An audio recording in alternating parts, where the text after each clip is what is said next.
Hi, welcome back. This is Ed in San Diego, and this is Global Business News TV. And the segment is all about business thinking at the C-suite level.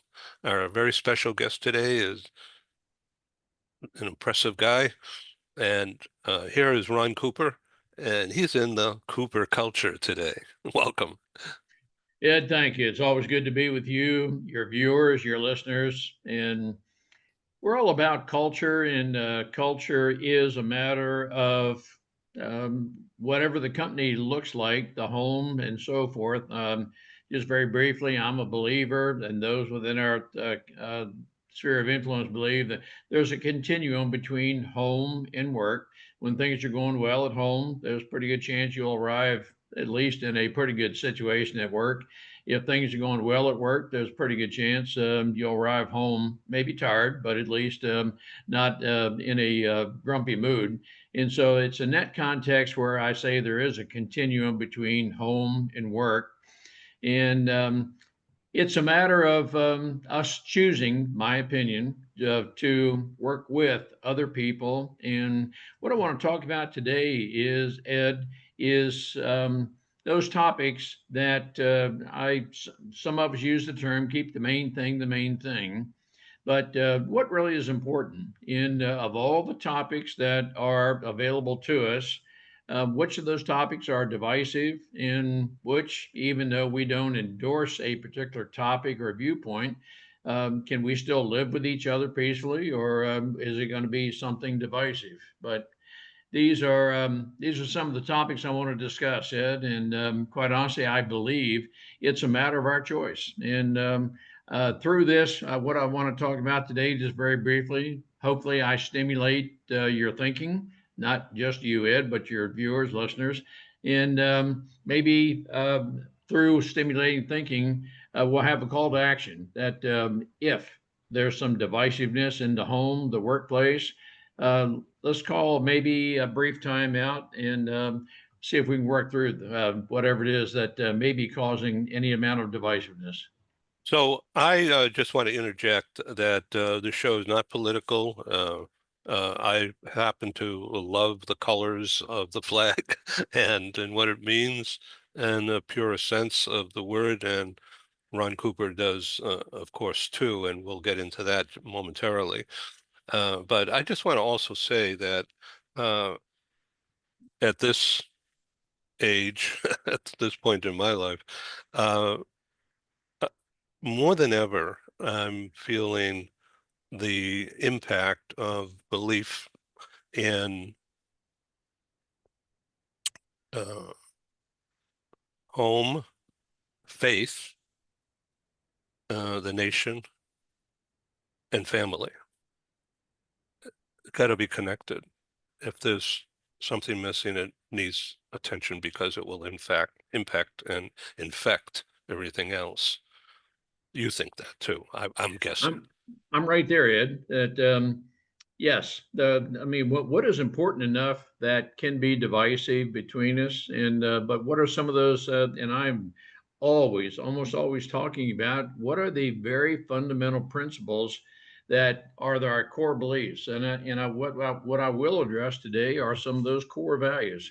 And we can't compromise, and I would never advocate compromising anyone's core values, but I would say that, beyond the core values, a lot of the topics that tend to be divisive among some people are peripheral issues. And I'm with you, Ed. I'm not here to espouse any particular political ideology. You may guess where I am, but I hope to be very accepting of many viewpoints, and there are only a few that would cause me to be divisive. I'll just say up front, Ed, if there's someone who is, of the mindset that if we don't believe the same way that I want to exterminate you, then well, that's a point of divisiveness, and I will do everything I need to do to protect my family against anyone who might tend to want to exterminate me. And I mean, that's a radical viewpoint, and I think most of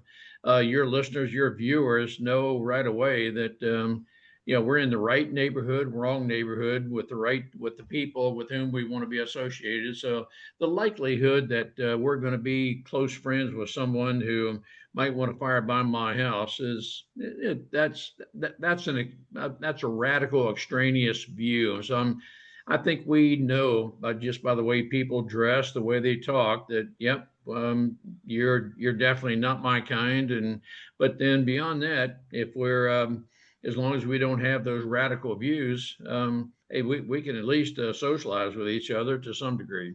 So that's largely where I'm coming from, Ed. And that's the American dream. It is. And so, well, let me. I've got some slides, Ed, and the purpose of these slides is more so to just stimulate people's thinking. And I'll graphically show what it is I'm talking about. Ed, if I get to talking a little bit fast and you want to interject, certainly do that. It's good to be interactive, but as I mentioned a little bit earlier, those core values versus peripheral topics. Peripheral meaning that's a secondary topic that we may disagree on whatever it is, but it's just not important enough to divide over. And some people have a difficult time separating core values from peripheral topics. That is my observation. But just very briefly, Ed, I'm talking about as I mentioned earlier, keeping the main thing the main thing. That's a very common term. And what I am talking about in today's context is the home and workplace harmony. We alluded to that a little bit earlier. And what I am talking about is I think, needs to be an acceptance of people. There needs to be an acceptance of other people's perspectives. Ed, you and I have lived a different life, and certainly you've lived a life that I have not lived. You have a perspective from that. I too. And so I'm very interested and this, now I'm talking about a mindset. I'm very interested in your perspective on life and how you think, why you think the way you do. And when we can accept each other from the differing perspectives, varying perspectives. I'm just interested in learning from you, Ed. And a trait that is difficult for some of us to implement is listen. Just when we are communicating with people, spend most of our time listening to the other person without trying to force my view on you. And so that's a somewhat simple concept, but a listing of things that I have spoken of in the past, and I'm going to continue to come forward with this, is I'd certainly encourage innovative thinking. And as we encourage innovative thinking, not everything we think of is going to be implementable, and not everything is going to work. But hey, let's keep thinking innovatively. And I do want to address leaders of the C-suite. And you don't necessarily have to be in the C-suite when you're a leader at home, parent, um, godparent, grandparent, any form of that. You are a leader. But I would encourage you to encourage innovative thinking and failing. Yep. And when we think innovatively, we're going to fail sometimes, but we learn through that. And I've mentioned before, Ed, and I'm going to continuously mention a part of the mindset is we never, I mean, it's maybe a few things in life are nevers, but I am a very strong advocate. We never denigrate others. And but rather we do want to develop others. So that's just kind of a core thought, core belief that forms my mindset and outlook. And then here's where a lot of things come to mind that, yes, you have maybe a constitutional right to demonstrate.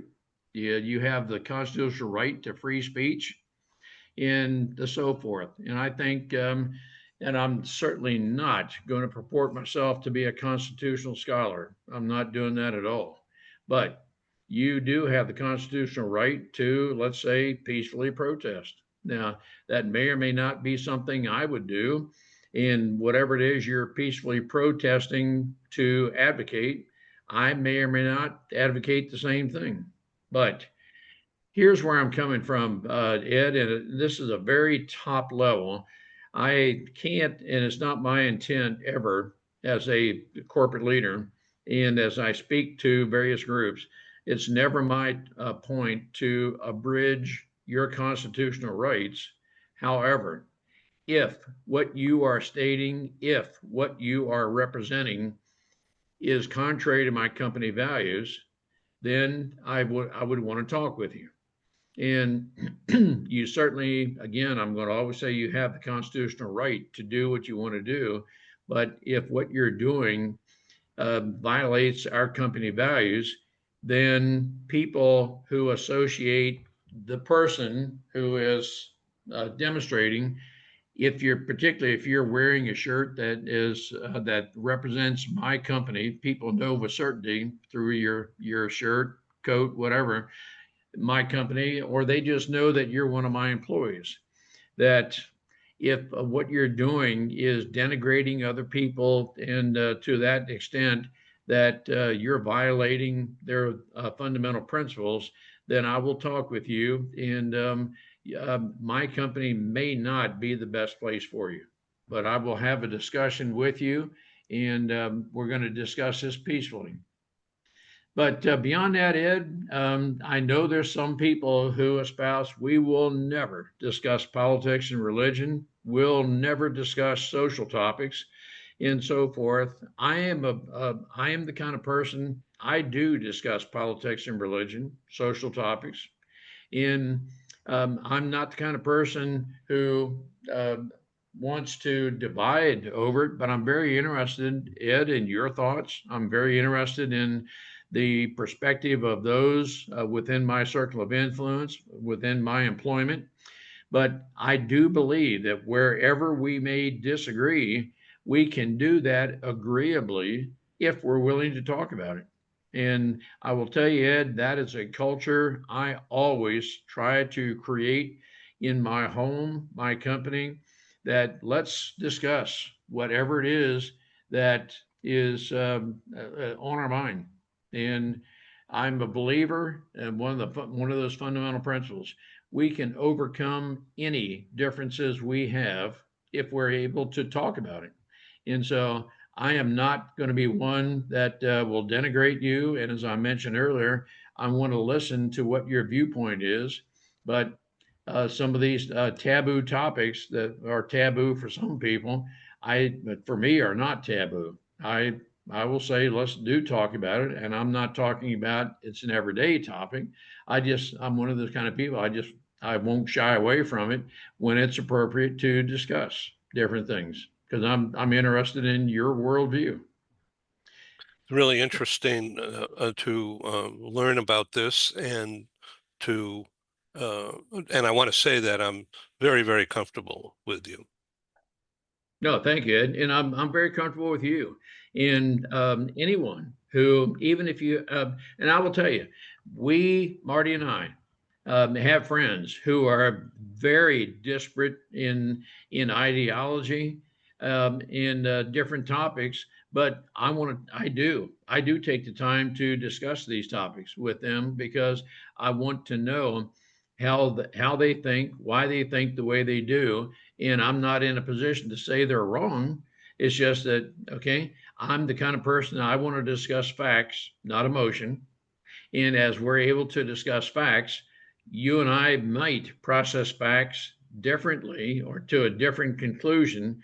But if we at least, if we're each processing the same facts, then we're coming from the same viewpoint.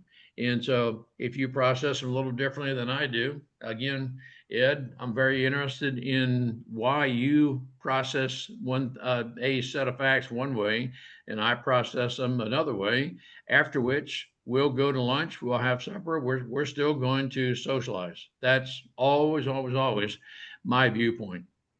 And so I would say, Ed, some of the takeaways from what I'm discussing, some of these things these topics might seem artificial or somewhat elementary. Some people may think, well, that's easy for you to say, but gosh, I'm going to say, Ed, that my perspective is if our mindset is, I want to find what is positive with you, I'm not looking for the negative, then I do believe that we can find ways to get along with each other. So, what are the core values? I mean, some of my core values are I value people. And I hope you can honor that, that you too value people. And I'm going to give an extreme example. We talked about it very briefly. But if you are the kind of person who might choose to damage my house, firebomb, I'll use the term very loosely somewhat, firebomb my house just because of my friends, the way I voted, some of my beliefs, that would be a reason that I would be on the want to be on the lookout for you. That if you take it to the extreme, then of course there are consequences for that. But um, core values. A core value is I'm going to protect my family and those within my sphere of influence, and I'll do whatever it takes to protect them against any harm. But can others correctly speak on your behalf? What I'm talking about there, Ed, if someone is, let's just say I am speaking with someone and someone says, well, I know Ed to be, in whatever the conversation is, I would hope, Ed, I know you well enough to know that I would say something to the effect, that's not the Ed Cohen I know. I know his values, and we discuss things that what you just said and your thoughts about him do not align with the Ed Cohen that I know. It is my hope, Ed, that we, as we are talking with other people, would have the courage to stick up for any wrong views, wrong statements that others might make. Some people would just say, nope, I'm just not going to bother. I'm not going to confront. I don't want to get into any sort of a disagreement because I don't well, I just don't like any sort of confrontation. Therefore, I'll stay away from it. Your character, your reputation matters to me, Ed, and the character and reputation of other people within my sphere of influence matter to me. And it's all in the context of I just do not want to have other people denigrate others. And so my personality is such that I'm not terribly uncomfortable confronting other people. I don't want to do that argumentatively or combatively, but I do want to stick up for other people to try to do the best I can to ensure your character remains intact and that those who have a differing opinion of you, I would at least offer my opinion. And their opinion may not change because of what I said, but at least I want to give you the benefit of the doubt, Ed, that I know what your character is, and what I'm hearing from this other person does not align with it. But again, the main thing, can we articulate what our main thing is, what our values are? Can we articulate those kind of things? And then do we have the courage to uh, defend those values by words, whatever it means? And by defend, I'm not talking about combatively, fist fight. That's not my point. I would hope that we don't get to that point, but I would hope that verbally we would articulate our values and that I value Ed enough. I value others with whom I speak enough that I want those people to know exactly who you are from my perspective. And Let me ask you a question, if I may. certainly, Um,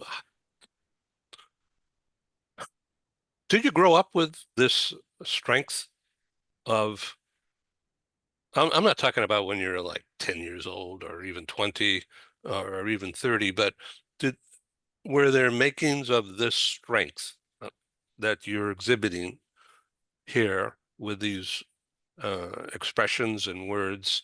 And did you always have that, or is this something that after you've been a military leader for a number of years,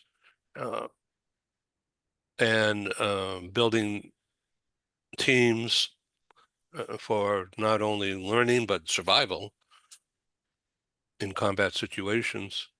And now in business life for many years, there's a straight line, isn't there? Yes, and Ed, that's a very fair question. And I will say to you, it is my military experience that has had a great positive, I believe, positive influence on me. The discipline. I will say very briefly, and I can go into much longer story that in the context of words matter, the first 20 years of my life were not what my life is now. I was influenced by different things, and I did not have any confidence at all as a younger person, even for the first 20 years, Ed. When I was 15, 20 years old or so, I still had a very low self confidence. It was when I was in the military that I developed what I hope others would say is a very healthy self confidence. But it was before I had what I hope others might say is a healthy self confidence. I wouldn't confront anybody because I didn't have the confidence, didn't have the courage. I didn't know why. And so, Ed, right now I'm articulating things that came on later in my life I did not have early in my life. And so I guess to some degree, Ed, I could say somewhat facetiously, well, I want to make up for the first 20 years of my life that I was not doing what I'm doing then. I was not doing then what I'm doing now. So yes, it is a change, but I will say the military has had that very positive effect on me. The discipline, we need to work together as a team. And that, Ed, for all of my heart, teamwork is what I represent. I do work with businesses to help create that consummate teamwork. And when we are working together, we do work through whatever differences we have because we know the main thing is whatever the company represents and the strategic goals. Everything else beyond that, most everything else, are peripheral issues. And we can differ on peripheral issues, but let's move forward toward the larger goals. That's a lot of what I represent. It's really interesting.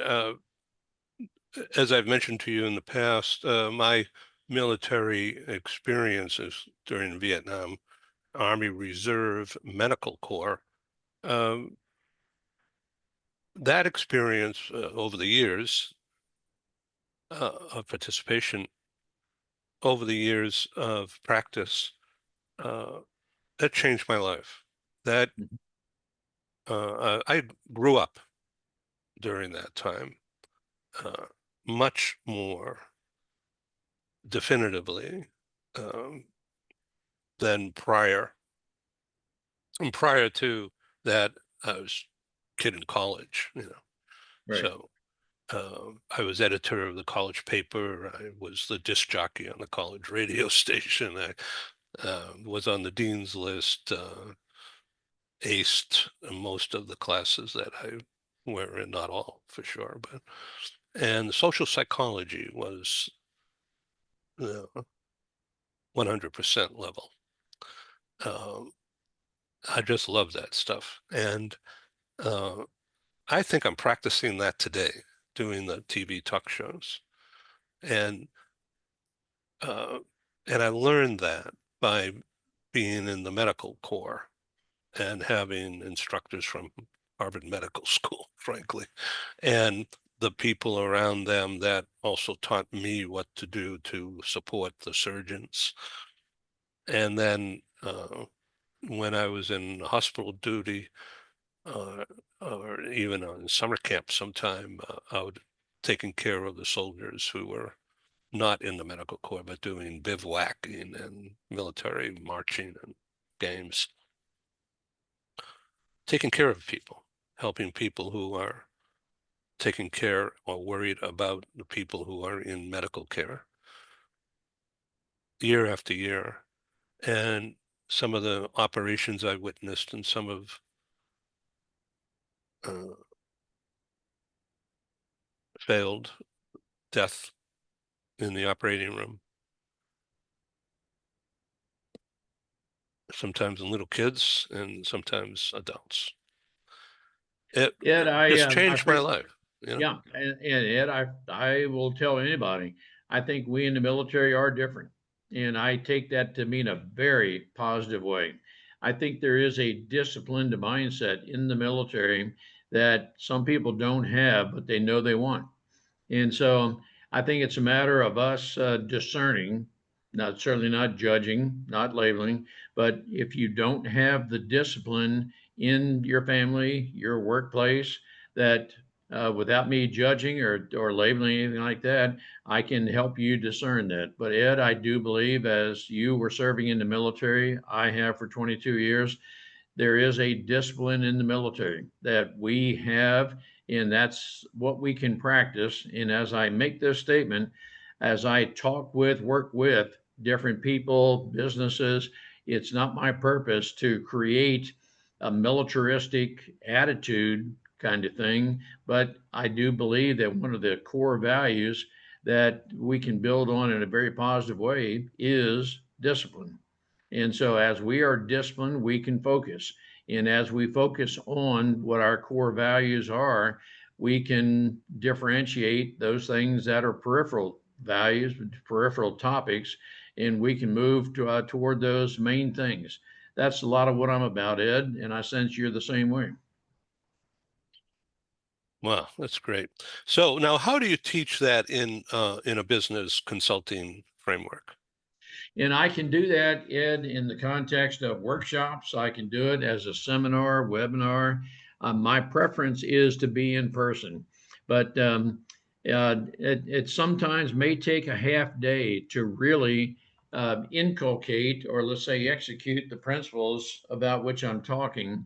I like to be interactive with people. And so as we are interactive, I want to help stimulate, inspire call to action. And the call to action is okay, let's assess where you are with your organization. And if you're not where you'd like to be, then let's see if we can determine what the root problem is. What are some of the core topics that need to be addressed? And so that takes a little bit of time to do that. And there's some people, some senior leaders who would say, "Yeah, we're doing okay." Well, would you like to improve from okay to great? And great may be defined by yes, our retention rate is 90+%. And yes, our profits follow because we have what we know as a psychologically safe space. And Ed, we've talked about that several times. The psychologically safe space, for the listeners who may be wondering, is the opportunity to discuss any matter openly that they know they can do that with me, with you, Ed, and our job, their job is not jeopardized by doing so. And so, again, I want to stimulate people's thinking to where they are thinking innovatively. And and as people are thinking innovatively, I certainly want for them to think about the greater good of the company, their family, and so forth. Ed, but that's just one of the ways that I can help companies work with them in it. Quite honestly, if the company is off track a little bit with their culture, it is probably going to take a few times, a few hours to get things right. And I'm a believer that rarely is training a one-time event. It's continuous. And as we talk about these topics continuously, it becomes an inculcated value within the company. This is who we are. It's not an esoteric topic. It's exactly who we are, and we know what we're about. But I will say, Ed, in that context, as your listeners, if they feel that, and I would certainly welcome the opportunity to work with companies in a seminar, webinar.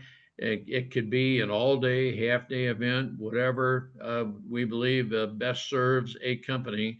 I am the person who wants to partner with different companies. I'm not, I hesitate to use the word consultant because that tends sometimes to connote that we're in and out and we're not coming back. But I do want to partner with companies. And those of your listeners, the viewers, can learn more about us at thecooperculture.com. And you can contact me or my wife at the emails represented there, Ron at the Cooper Culture or Marty. And I'm a public speaker. I welcome the opportunity to speak publicly to any groups, anywhere. We do, as we've been talking the last few minutes, conduct workshops and seminars. I can do that virtually or in person.